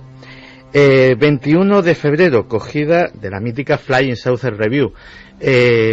Una señora británica... Hablamos del 2009, Santiago. Hablamos del 2009 siempre. Una señora británica de 52 años está paseando a su perro por un suburbio de Londres cuando percibe un fuerte olor a azufre. Elementos como siempre un poco surrealistas. Pero un clásico, Santi, un clásico, el olor a azufre en muchos de los casos de encuentros cercanos, por ejemplo en España. Pues percibe ese fuerte olor a azufre y automáticamente, al poco tiempo, su perro se empieza a inquietar, tira de ella y descubre a un ser del tamaño de un niño que sale corriendo. Ella le ve la espalda y que unos metros más allá se introduce en algo que describe como un cilindro metálico del tamaño de una cabina telefónica. El ser es mucho más pequeño, que automáticamente se cierra detrás de él y sale disparado hacia el cielo.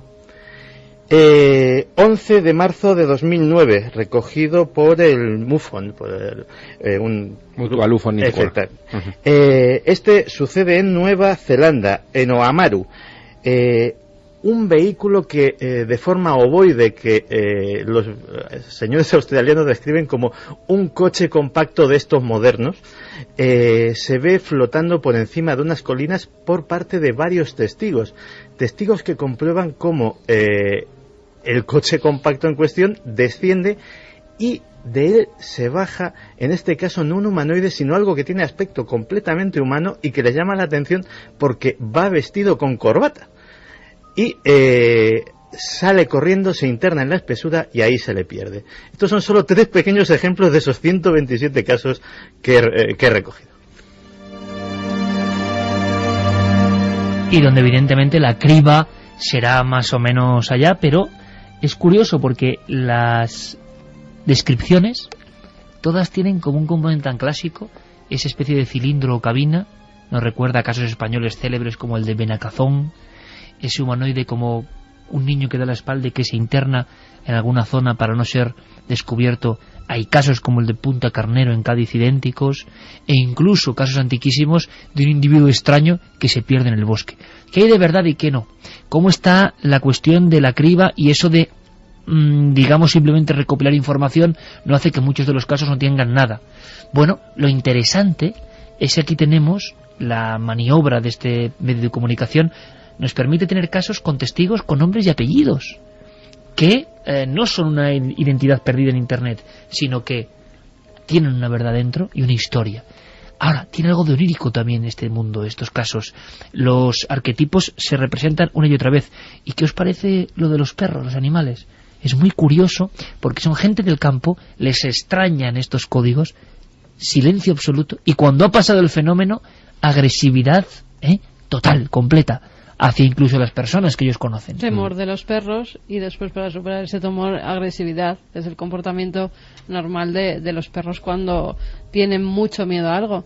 No dice que salgan a por ellos. Tenían una caseta y lo normal es que los perros se quedaran dentro de la caseta, o incluso, como ha pasado en otras ocasiones, de la casuística de humanoides y de ovnis, que esos perros se quedaran paralizados.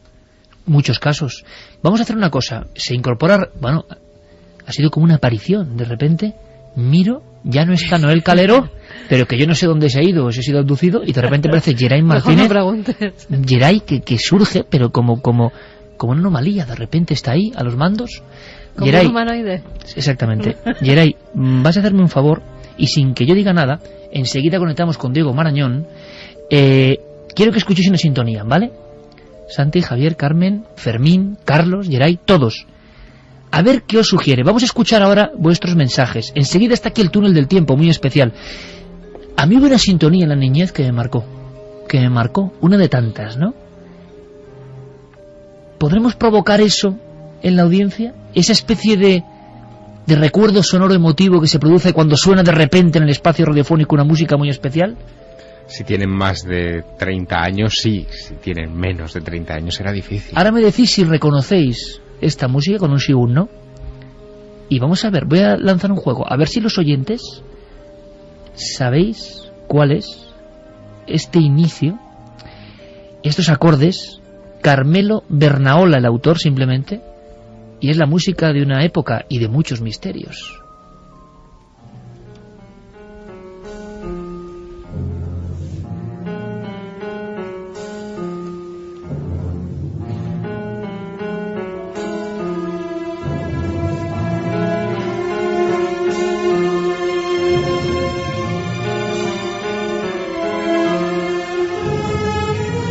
Toda una época. Santi, ¿sí o no? Claro. Javier. Por supuesto. ¿Y Carmen? Yo entre la bruma. No mucho, la verdad que... No. Claro, tú eres un poco más joven que nosotros. Pero nosotros perfectamente. ¿Y vosotros, amigos? Al otro lado, todo un tiempo, una crónica en la televisión. Vamos, carne de gallina en ese aspecto nostálgico musical. Mensajes. Vamos con mensajes, repetimos las vías de contacto para ver si recuerdan esta música tan... Se ha quedado en la mente de muchos como vosotros, os estoy viendo a los tres. Sí. Bueno, 27699, palabra clave Milenio, espacio, vuestros mensajes, milenio3 con número, @cadenaser.com y www.cadenaser.com. Nos decía Germán desde Las Palmas, tuve una experiencia en los 80 con un objeto que se movía de manera circular, un fin de semana tanto de noche como de día. Rosario desde Granada, a veces pienso que somos nosotros los que asustamos a esos visitantes o bien nuestro planeta no es muy acogedor. Carlos María nos decía, a mí lo que más me impresionó fue el aterrador silencio de aquella mañana de verano, después de haber visto algo muy raro en aquel monte la noche anterior. Ni un insecto se movía. Muchas personas inciden en esto, el silencio absoluto antes, durante o después del caso. Vanessa desde Las Palmas nos decía que su madre la contó en una ocasión que la oleada ovni de los 80 en Gran Canaria, una gran nave salió del mar y se situó muy cerca de ella, tanto que llegó a ver cómo desde sus pequeñas ventanas salía una fuerte luz. Hablando de gran nave, Santi, ¿se ha sabido algo más en el asunto de las muertes de animales masivas? Comentabais que se había detectado una gran superficie, algo, un movimiento, nadie sabe el qué, en Arkansas, ¿no? 2 semanas después, ¿sabemos algo? Nada, se sabe eso, que ese radar de Little Rock, lo que sabíamos, lo había detectado, pero nada más. Vamos desde Valencia, nos decían, cerca de Ochate también se vio una pareja de seres enormes y de cabeza extraña, según el libro de Iker. Sí, es verdad, entre tantos y tantos casos, ¿sí, señor? Una vez más, esa tierra mágica que es Burgos nos deja otra historia fascinante sobre ufología. Por cierto, hace unas horas hemos dado una vuelta y ahí se nos ha cortado el mensaje. Bueno, pues que nos diga dónde, que nos hemos quedado con las ganas. Luis Manuel nos dice, buenas noches a todos, nave del misterio. Yo me pregunto que por qué van a venir estas personas, qué ganan ellos con no decir la verdad. Un gran abrazo, Iker y equipo. Marcela desde Linares, Jaén. Vamos, me asomo yo por la ventana y veo eso y todavía estoy corriendo. Eso me quedo petrificada sin poder mover ni una pestaña. Hay muchos casos de personas que en su domicilio, por la ventana, se encuentran con algo tan horrible, ¿no? Es que definía María Palacios como horrible, me lo ha dicho varias veces, la sensación. El caso de Santander, Puente San Miguel, unos mineros, y de pronto se despierta uno de ellos y ve una cara de un ser muy alto por llegar hasta la ventana mirándole. Apariciones de la ventana las encontramos incluso en los libros de historia. Yo ahora mismo me viene a la cabeza una historia que cuenta en un escrito John Dee, el famoso mago de Isabel I de Inglaterra, que dice que una noche de 1588, si no recuerdo mal, él ve una especie de figura luminosa como un ángel de tamaño humano que le hace señales, le golpea en la ventana e incluso le da un objeto y después se desvanece. O sea, hay muchas historias a través de la ventana que un día podríamos contar. Oye, qué bonito título para un programa, A través de la ventana, para recordar historias de estas. Me estoy acordando ahora, somos terribles, pero me estoy acordando de cómo algunos de estos casos de apariciones en la ventana han motivado carreras ufológicas en niños. Me estoy refiriendo, por ejemplo, a un buen amigo, el investigador extremeño, quizá esté escuchándonos, Saturnino Mendoza, de Badajoz. Cuando tenía 6 o 7 años, en las inmediaciones de Mérida, él me contaba cómo en una casa, en su vivienda, con un ventanuco muy pequeño, de repente ve la cara de una especie de individuo, y estaba a cierta altura, como flotando, mucho antes de saber, quizá 20 años antes de saber lo que eran los ómnibus humanoides, y cuando en uno de esos viejos libros de Antonio Rivera, siendo ya un hombre, un joven, descubre un croquis que se da por los pelos de punta, ese croquis de un caso de los años 40, el humanoide de Johannes, puede ser, que es una especie de figura con la cabeza como una bombilla, almendrada y con 2 ojos terribles, y la boca como hacia abajo, en un gesto hosco. Y viaja, pues es lo que ve. Claro, y viaja, si quieres, a otra noche de los 50, en Kentucky, en el Kentucky profundo, donde una familia, la familia Kelly, se ve asediada por un pequeño grupo de figuras indescriptibles, de grandes orejas, cuerpo enjuto, pequeño, muy delgados, grandes ojos, unos ojos extraordinariamente salidos del rostro casi, con la que los emprenden a tiros. Es decir, la familia Kelly, en ese pueblecito llamado Hopkinsville, la emprenden a tiros durante varias horas. Noche de terror. Exacto, contra todas esas figuras.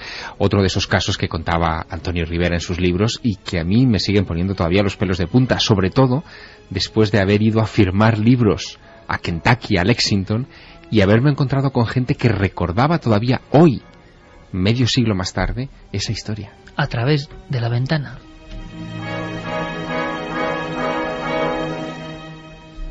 Nos decían también que hay del humanoide de la base de Rosas, el perro, todo igual. Un programa genial, saludos desde La Mancha, Villarrobledo. Una curiosidad, avisó María a la policía, ¿existe un parte policial? ¿No lo hizo por miedo al que dirán?, se preguntaba Damián. No, yo creo que no avisó a la policía, ¿verdad? En ningún caso, Iker. No tenemos constancia de ello, y parece que no, que quedó ahí en un susto tremendo y en una visión inolvidable, ¿no? Por muchos años que transcurran. Esto también ocurre siempre, ¿eh? Los testigos que ven este tipo de encuentros cercanos, no sé con qué, no lo olvidan jamás. Luis desde Alcalá de Henares dice, testimonio clásico de encuentro con seres extraños, sobre todo lo de los perros. ¿Es que acaso perciben algo que a nosotros se nos escapa? Yo tuve un familiar, os hablo de muchas generaciones, que me contó una Nochebuena, siendo yo niño, aterrorizado, en la zona sur de Navarra, la aparición de dos figuras que él identifica con dos guardias civiles, vistos de espaldas con aquellas capas, ¿os acordáis? Aquellos tricornios. Le parecen eso, y le van acompañando en paralelo. Él no se atreve a subir, va con una bestia, con una caballería, como decían entonces, y van escoltándole hasta que este familiar mío se refugia en el Camposanto, y era un hombre, digamos, temeroso de esas cosas, como eran casi todos en aquella época, y se lo encuentran pues casi viendo una pesadilla. Había visto dos figuras en la carretera. Cuántas cosas, y además acompañados de esta sintonía. Vamos a resolver el misterio, ¿os parece ahora mismo? Bueno, mucha gente se ha equivocado, ¿eh? ¿Ah, qué dicen? Decían de Jiménez del Oso, pues no. Es que parece, ¿verdad? No es la de Jiménez del Oso. Es la época, pero no es el programa. Y hay muchos que han acertado, ¿eh? Bien, ahora lo contamos de una sintonía mítica a otra que ya es mítica. El túnel del tiempo. Alternativa 3 era un episodio más, un capítulo de una serie de mucho prestigio en Inglaterra que se llamaba Informe Científico. Medianoche. Que ya las pantallas de televisión están reflejando un punto luminoso. Las psicofonías son grabaciones paranormales en cinta magnetofónica. Los archivos aproximadamente 3.000 casos de encuentros con los humanoides. Esta noche, mágica. La Cruz del Diablo, de Gustavo Adolfo Becker. Que el metal se está fundiendo y dice que pronto se convertirá en algo así como plástico. Concretamente esta cuchara que tengo en la mano es nueva totalmente. El túnel.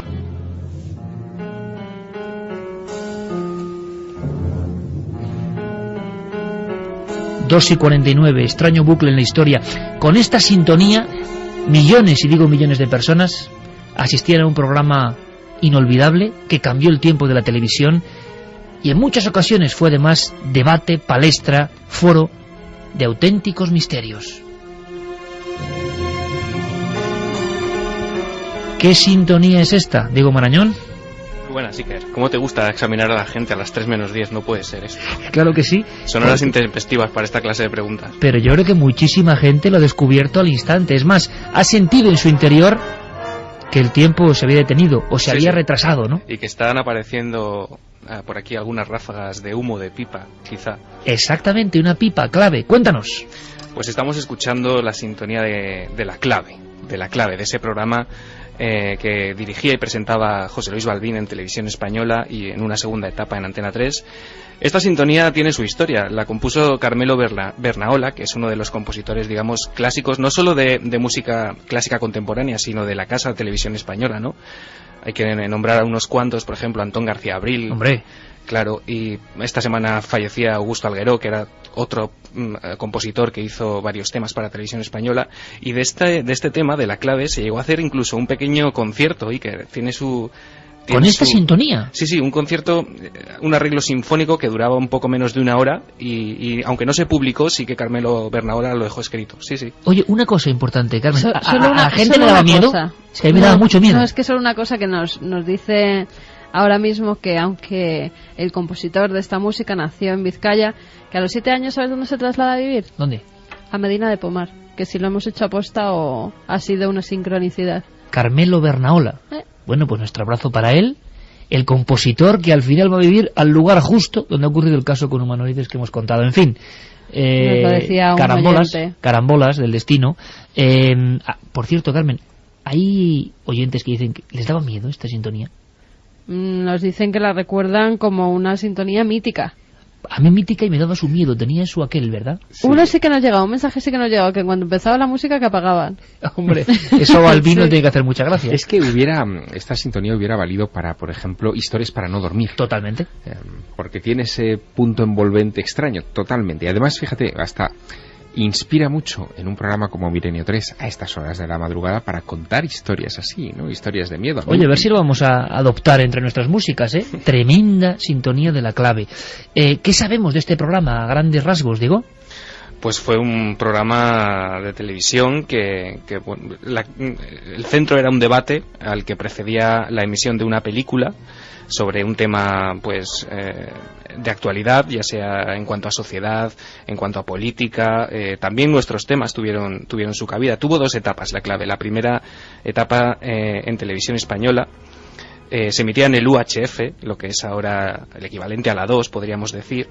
Esa primera etapa fue desde el 76 hasta el 85, con pequeños intervalos en los que dejó de emitirse. Que es La Clave, Diego, clásica, que en plena época casi del posfranquismo empieza a tocar temas que eran imposibles. Creo que el primer programa de La Clave, me gustaría mucho que los oyentes hoy, por favor, porque esto es pura arqueología sonora, si recuerdan La Clave, ¿qué programa, no? Recuerdan más, ¿cuál se les quedó? Pero creo que el primero era sobre el juego, ¿no, Diego? O sea, es decir, temas tabú, temas prohibidos, temas de los que no se había hablado en este país, de repente en un debate con personas importantes. Exactamente, el primer programa trató sobre el juego y todos los expertos coinciden que La Clave fue sin duda algo que dinamizó, ¿no?, ese proceso de transición en España, con unos debates que hasta entonces habían sido imposibles de ver en esa televisión, unos debates vivos, polémicos y que abordaban estos temas en profundidad, ¿no?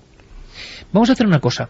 Dejaremos para el final las declaraciones de Balbín, el protagonista, presentador y director de esta historia, para que sepamos además la increíble cantidad de audiencia que podía seguir cada debate, la repercusión que eso tenía en todo el país.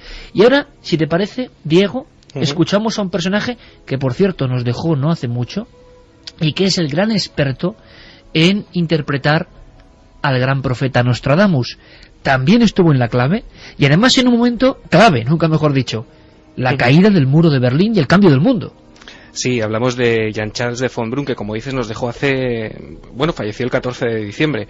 Era el intérprete, el que interpretaba las profecías de Nostradamus y en España llegó este programa en concreto se emitió en la segunda etapa del programa, se emitió el 9 de febrero del 90 y Balbín, le presentaba de esta manera. Todo el mundo ha leído sobre usted, pero fundamentalmente usted se le considera el mayor experto de Nostradamus, en las profecías de Nostradamus precisamente. ¿Qué cree usted que se van cumpliendo? Mi libro ha salido en 1980, un cierto número de acontecimientos que se inscribían y que figuraban en mi libro impreso ya han tenido lugar, ya se han realizado. Y el último ha sido la caída del muro de Berlín, que yo ya había verdaderamente impreso en aquella época, cuando entonces nadie podía imaginar algo semejante.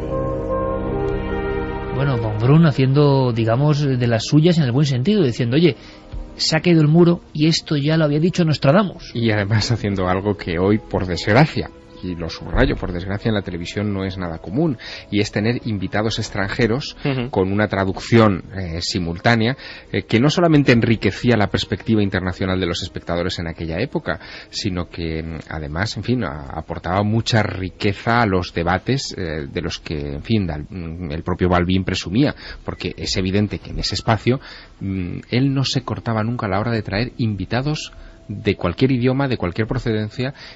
Mucha gente, además, que fue que apareció en el programa de Balbín, venía a España por primera vez, astronautas, ex jefes de Estado, en fin, gente importante, ¿no? Pero eso es porque eso no se hace ahora, ¿no, Javier? Sí, porque dicen que el SARE se pierde, ¿no? Y es cierto. Es cierto, va más lento y la gente cambia. Que podemos contar un pequeño secreto, ¿no? Sí, o sea, en varias ocasiones lo hemos comprobado, la traducción simultánea en una tele que no es la de entonces, tan absolutamente competida al minuto, es triste también decirlo, ¿no? Pero de inmediato se produce un efecto que hace que baje la audiencia. Tiene que ser todo mucho más hemos ágil. Llegado a entrevistar al exorcista del Vaticano, entre comillas. Y el resultado, por la traducción simultánea, tampoco fue en audiencia, ni mucho menos lo que podía haber sido. Y en varios experimentos nos hemos dado cuenta. Es alucinante. Y quizá tenga que ver con el sistema de recepción de las personas acostumbradas hoy, no hace 30 años, a un ritmo rapidísimo de consumo de información. En aquella época no ocurría. Pero para que veamos el nivel de diferentes personalidades que acudían a la clave, de lo candentes que a veces eran los debates, pero partiendo de la base del conocimiento, de la opinión encontrada, podemos hacernos una idea de todo esto, Diego, con un individuo como Gustavo Bueno, que hablaba de otro tema candente, Fátima y sus profecías, ni más ni menos. Sí, exactamente. Gustavo Bueno acudió al debate titulado ¿Es esto Fátima? En ese debate José Luis Balbín quería abordar la posible reconversión de los países del este relacionándola con las profecías de Fátima. Y en el corte que vamos a escuchar, pues exactamente está el filósofo riojano Gustavo Bueno opinando sobre las declaraciones o las profecías que hacía Sor Lucía. Es decir, la clave no tenía por qué ser solo un debate sesudo y sin alma, sino que a veces las posturas se encontraban, pero dentro de un orden. Gustavo Bueno, una voz también importante en la época, hablaba en contra de Sor Lucía en este caso. Él no podía creer que lo de Fátima era real. Había una serie de fenómenos, pero decía que eran completamente irracionales, y las posturas de inmediato se enfrentaban, repito, ante millones de espectadores. Es una señora, la Lucía, sumamente inteligente, dotada de una capacidad de realizar sus propias profecías. ¿Qué tiene que ver entonces? ¿Qué tiene que ver?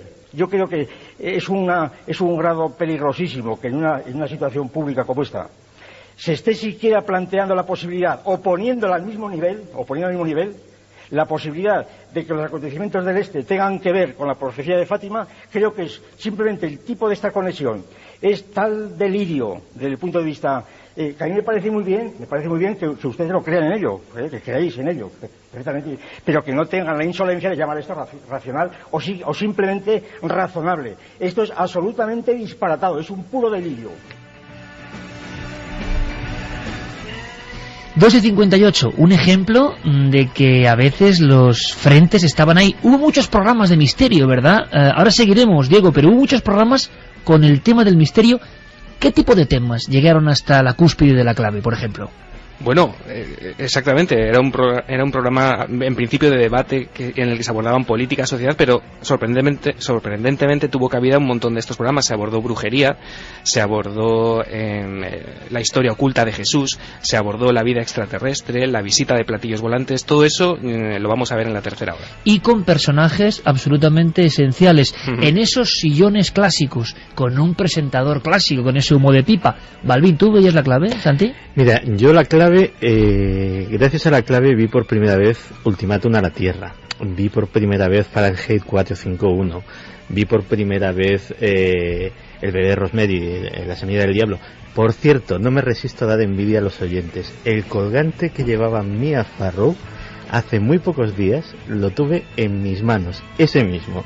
Bueno, nos cuentas, el otro lado de la clave, las películas también eran importantes. ¿Sabéis quién era el asesor de cine? Era Carlos Pumares.